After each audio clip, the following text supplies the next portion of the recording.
The worst moment of my life didn't happen at the altar. It happened 7 days before my wedding, when I learned my own mother had quietly dismantled everything. My name is Vera Westbrook. I'm 28 years old, and 1 week before I was supposed to marry the man I love, my mother canceled every single part of the ceremony, our venue, the caterer, the florist, everything.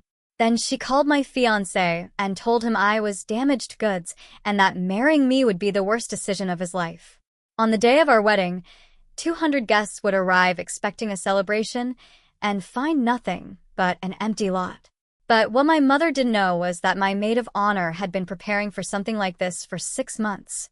And when my mother finally walked into what she thought would be my humiliation, everything changed. It all started 8 months earlier on a quiet Tuesday night. Nathan proposed in our tiny kitchen in Ridge Hill, Georgia. There were no candles, no orchestra, no fancy restaurant. He just stood there holding a ring he'd spent 7 months saving for and said, "I don't have a speech. I just know I want every morning to start with you." I said yes before he even finished the sentence. Afterward, we sat on the kitchen floor, my back against the cabinets, while he wrapped an arm around my shoulders. I kept turning my hand under the light, watching the diamonds sparkle. For 11 minutes, everything in the world felt perfect. Then my phone rang. "Mom." I answered, still smiling. "Vera," she said immediately. "Where's the venue?" "No congratulations. No excitement. "Just logistics. We haven't decided yet," I said. He literally just, "Well, you'd better start. These things book a year out. I'll make some calls." That was the thing about my mother.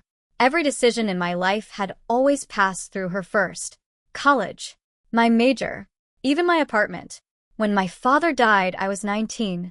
At the funeral, she pulled me close and whispered, "It's just us now. You're all I have." From that moment on, saying no to her felt like betraying a widow.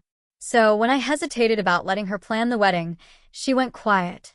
For seconds of silence. Then she said softly, "I understand. You don't need me anymore." The guilt hit instantly. "No, Mom." "Of course I do. I want your help." Across the kitchen, Nathan watched me carefully. He didn't say anything, but I saw his jaw tighten. That phone call was the first move in a game my mother had been waiting to play. 3 months later, she had taken over everything. At first, it seemed harmless, making vendor calls because I was busy teaching 3rd grade. Then she started attending tastings without telling me. Eventually, she even changed the florist's account, so calls went to her phone instead of mine. I had wanted wildflowers, sunflowers, lavender, baby's breath. Something loose and natural. She ordered white roses. "Elegant," she said. "You'll thank me." I wanted barbecue catering. Pulled pork and cornbread. "You can't serve barbecue at a wedding, Vera. People will talk." Even the seating chart changed. Nathan's family, who were supposed to sit in the front, were quietly moved back so my mother's friends could fill the first rows. Whenever I pushed back, she cried. "Your father would have wanted this," she'd whisper, already holding a tissue. And every time I gave in. Nathan never argued, but I could see the strain building.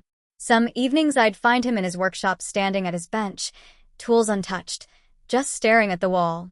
Rachel noticed too. She'd been my best friend since 8th grade, and my maid of honor. One night, after watching my mother rearrange the centerpiece samples I'd chosen, Rachel pulled me aside at the door. "I need you to trust me," she said quietly. "Don't ask questions yet." I laughed nervously, not understanding.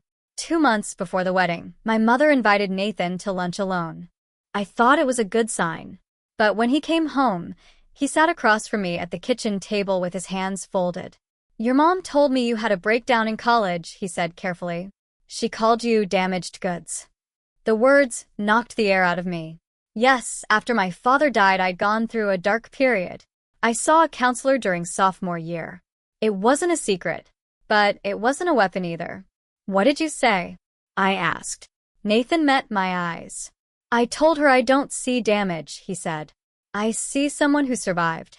That night my mother called me furious. "Nathan disrespected me," she said. "He's isolating you from your family." She sneered at his work, too. Carpenter. blue collar. No ambition. I stared at the phone after she hung up, caught between the version of reality she always presented, where she was protecting me, and the one that was starting to look painfully obvious. The rumors began a few weeks later. At the hair salon, Patty leaned close to the mirror and whispered, "Honey, are you okay? Your mama said things haven't been good at home." At the grocery store, the cashier looked at me with pure pity. Ridge Hill only had 4,000 residents. In a town that's small, gossip didn't travel. It teleported. Within 2 days, everyone seemed to believe the same story. Vera is fragile. Nathan is a mistake. The wedding shouldn't happen. Then came the phone call that finally shattered everything. 7 days before the wedding, I called the florist just to confirm our order. "Ma'am," the woman said carefully, "that order was canceled 3 days ago." My stomach dropped. I called the caterer. Canceled. The venue. Canceled. Every single vendor. When I called my mother, she answered immediately. "You cancel my wedding," I said. "I canceled a mistake," she replied calmly. "That wasn't your decision. Everything about you is my decision, Vera. I raised you. I buried your father alone. This wedding is mine to give or take." Something inside me went cold. "No," I said quietly. "It isn't." I hung up. Later that afternoon, Nathan found me sitting on the kitchen floor, still in my work clothes, staring at nothing. "She canceled everything," I whispered. He took my hand. "Then we'll figure it out. 7 days. No venue. No vendors. No money left to start over." Nathan called Rachel and told her what happened. There was a long pause on the other end of the phone. Then Rachel said calmly, "Don't call any vendors. Don't call your mom. I need 48 hours. Those 2 days felt endless. But 5 days before the wedding, Rachel arrived at our house carrying a thick manila folder. She set it on the kitchen table and looked at me. "The day your mom volunteered to handle the wedding," she said quietly, "I started making backup plans." Inside the folder was a signed contract for a private garden venue, booked 6 months earlier with Rachel's own money, a florist who specialized in wildflowers, a barbecue caterer, a photographer, a DJ. Every single thing my mother had taken away, Rachel had secretly rebuilt. "For 6 months. I whispered. Rachel nodded. "I made myself a promise at your college graduation," she said softly. "Your mother would never ruin another milestone for you." For the first time in months, I cried. But these weren't tears of defeat. They were the first tears of relief. And for the first time in 28 years, I stopped trying to fix things with my mother. I stopped calling. I stopped explaining. Il chose silence. And 4 days before the wedding, my mother still believed she had won. She even showed up at my school, loudly telling staff that I was unstable and might have another episode. But as she walked out of that hallway, promising that everyone would soon see the truth, she had no idea what was waiting for her on my wedding day. Mrs. Daniels had taught at Ridge Hill Elementary for 30 years. She was 62, with reading glasses hanging from a beaded chain around her neck. After my mother left the hallway that day, Mrs. Daniels leaned close and whispered quietly, "Honey, my mother was the same. Don't let her win." 5 simple words from someone who barely knew me, but they carried me through the rest of that day. 2 nights before the wedding, we held a small rehearsal dinner at Nathan's mother's house. Gloria Cole lived in a cozy ranch home with a wraparound porch, the kind that glowed under soft string lights Nathan had hung the previous summer. About 30 people came: Nathan's family, a few friends, Rachel, and Uncle Tom. There was fried chicken, potato salad, and Gloria's famous sweet potato pie. For the first time in weeks, the mood felt warm, hopeful. My mother wasn't invited. She showed up anyway. At 7:15 p.m., I heard her car door slam outside. A minute later, she stepped onto the porch carrying a bottle of wine and a smile that never reached her eyes. Gloria opened the door, surprised. "Diane, we weren't expecting." "I'm the mother of the bride," my mother said smoothly as she walked past her. The room fell silent. She poured herself a glass of wine from the bottle she'd brought and raised it like she was giving a toast. "I just hope Nathan knows what he's signing up for," she said lightly. "I hope this marriage lasts longer than Vera's attention span." The air froze. Gloria stood up slowly. Her voice was calm, but steel ran through it. Diane. That's enough. My mother took a slow sip of wine, set the glass down, and looked around the room at 30 people staring back at her. I said what I said. Then she walked out. The screen door slammed behind her. No one spoke for a moment. Under the table, Nathan's hand found mine and squeezed. I squeezed back. Gloria crossed the room and knelt beside my chair. Her eyes were shining. "I'm sorry I ever doubted you," she whispered. Then, even softer, "You belong in this family, Vera. Always." The night before the wedding, I stayed at Rachel's apartment, so my mother couldn't reach me. Around evening, my phone buzzed. It was a screenshot from my coworker Jenny. A Facebook post. My mother's account. "Please pray for my daughter. She's rushing into a marriage against medical advice. I've done everything I can. A mother's heart is broken." I stared at the words. Against medical advice. There was no doctor. No diagnosis. No warning.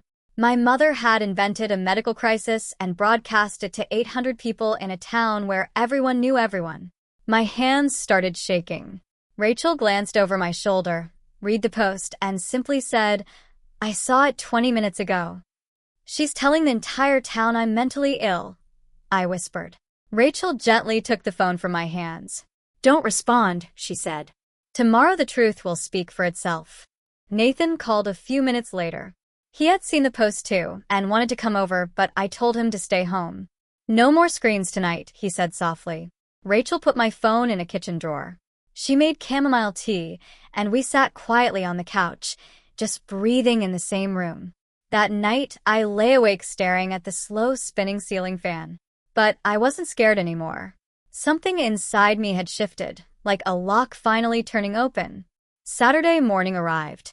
Wedding day. At 6 a.m., Rachel was already pacing her living room with a headset on, a printed spreadsheet in her hand. "Venue upgrade," she repeated into the phone cheerfully. "Surprise for the bride and groom. New address is Elmwood Garden Estate. Please arrive by 3. And don't go to the original venue." Her spreadsheet held 200 names. Yellow meant the mass text was sent. Green meant confirmed. Red meant she needed to call personally.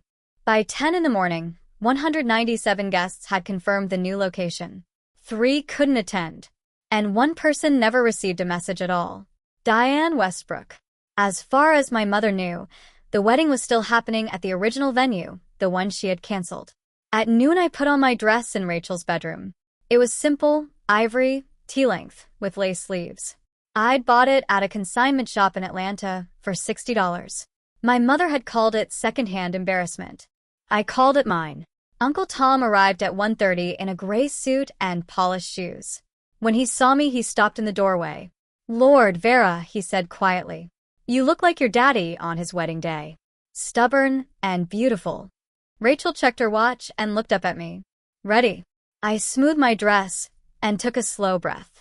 I've been ready for 28 years.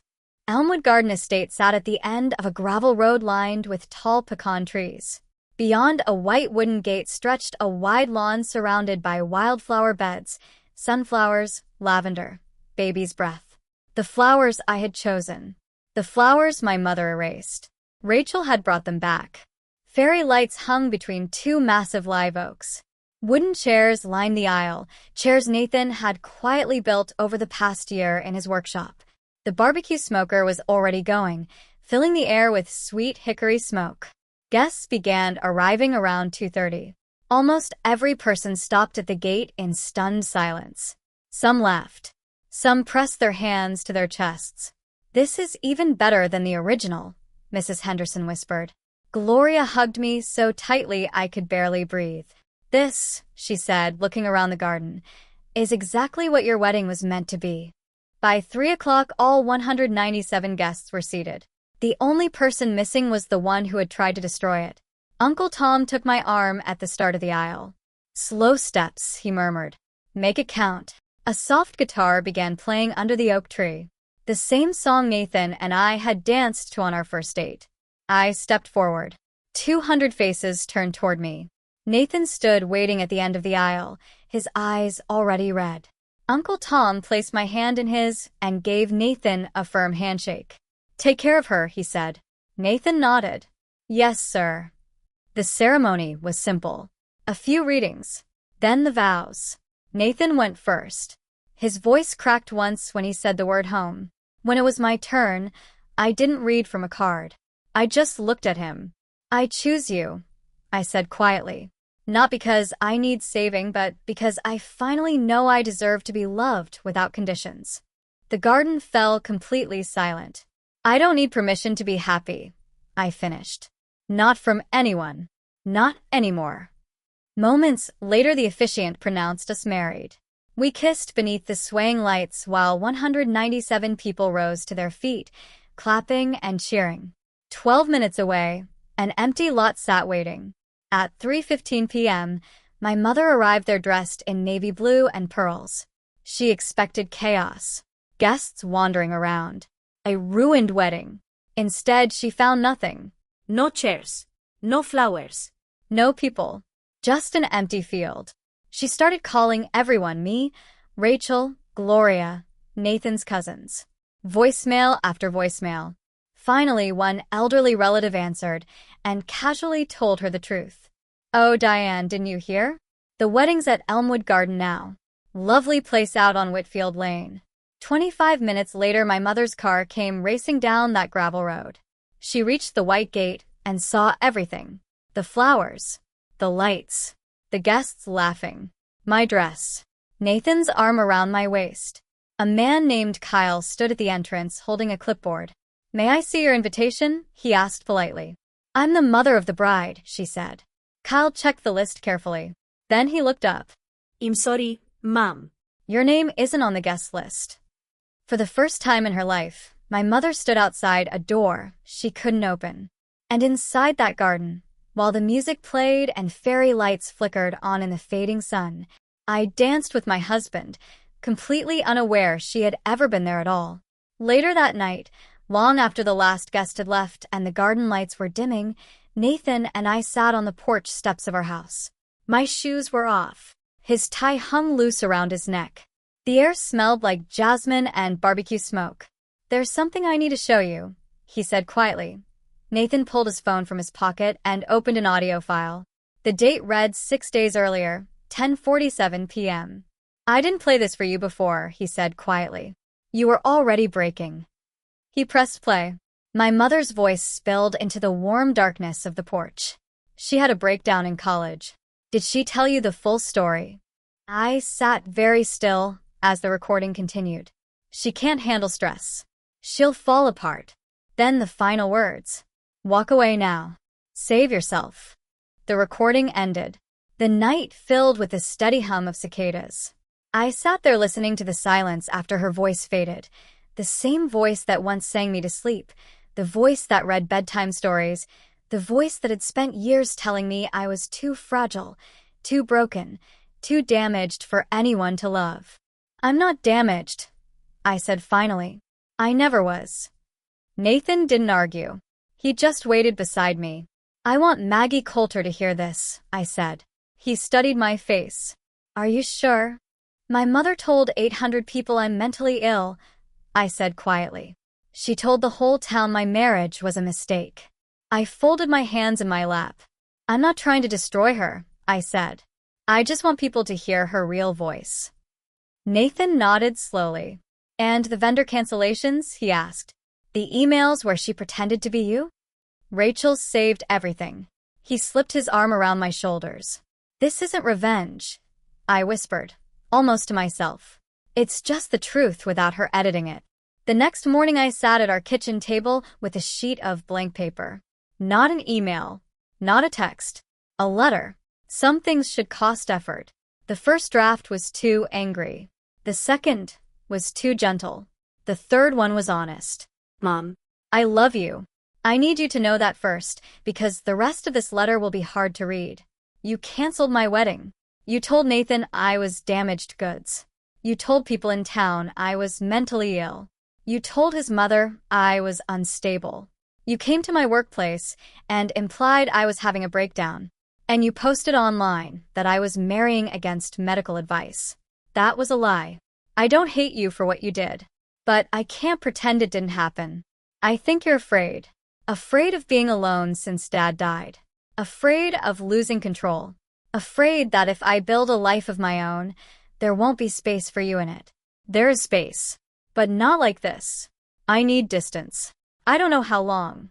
When you're ready to talk honestly, without guilt, without manipulation, without trying to control the conversation, I'll be here. But the door opens from my side now, not yours. I love you. But love without boundaries isn't love. It's captivity. Vera. I folded the letter and handed it to Uncle Tom, who delivered it that afternoon. He read it first, standing in his doorway, then looked at me with quiet pride. Your father would have written the same thing, he said. A week later, Maggie Coulter's story aired on WRDG-TV. The segment was simple. 4.5 minutes about a maid of honor who saved her best friend's wedding after a family member canceled every vendor a week before the ceremony. She never said my mother's name. She didn't have to. In a town of 4,000 people, everyone could do the math. Within days, the ripples spread. My mother's Facebook post about medical advice was screenshotted and shared before she could delete it. The Ridge Hill Women's Auxiliary, where she had served on the board for 6 years, sent her a polite email asking her to step down for a while. Neighbors stopped waving. Sunday potluck invitations disappeared. The phone stopped ringing. Her reputation had always been her currency in Ridge Hill, the devoted widow, the sacrificing mother. Now that currency was gone. Uncle Tom checked on her sometimes. One evening she called him crying. They turned my daughter against me, she said. Tom didn't soften the truth. Nobody turned her, Diane. You pushed her. She tried blaming Rachel instead. Rachel poisoned her against me. Tom sighed. Rachel saved a wedding you tried to destroy. Even the vendors eventually understood what had happened. When Nathan and I showed them the emails where my mother signed my name canceling orders, the florist refunded $2,200. The caterer returned $4,800. $7,000 back. Not everything we lost, but enough to breathe again. Nathan's workshop also changed overnight. Several guests from the wedding ordered custom furniture after seeing the chairs and tables he built. Within weeks, he had a waiting list 3 months long. Life slowly settled. 3 months later, our house was still small. 2 bedrooms, 1 bathroom, a porch that needed repainting, but it was peaceful. I went back to teaching. My 3rd graders cared about multiplication tables and who got to feed the class hamster. Their world had nothing to do with gossip or sabotage, and that normalcy grounded me. Mrs. Daniels started leaving a cupcake on my desk every Friday. She never explained why. I never asked. Gloria and I began having dinner together every other Sunday. One evening, she handed me her family's peach cobbler recipe, written on an old index card faded with time. Family recipe goes to family, she said. I taped it inside our kitchen cabinet. I hadn't spoken directly to my mother since the wedding. Uncle Tom stayed the bridge between us. She's trying therapy, he told me once. Slowly. Slowly is fine, I said, because the door I described in that letter still exists. It just opens from my side. 6 months after the wedding, I came home from school one afternoon and found an envelope sitting on our porch. No return address. But I recognized the handwriting immediately. Inside there wasn't a letter, just a pressed wildflower, a black-eyed Susan. The flower I had originally chosen for my wedding. The flower my mother replaced with white roses. The flower Rachel had brought back. I held it for a long time. I didn't know if it was an apology or a goodbye. Maybe it was neither. I placed it on our bookshelf beside our wedding photo. Nathan and me under the live oaks, fairy lights glowing behind us, wildflowers everywhere. Nathan came in from the workshop a few minutes later, sawdust on his arms. You okay? He asked.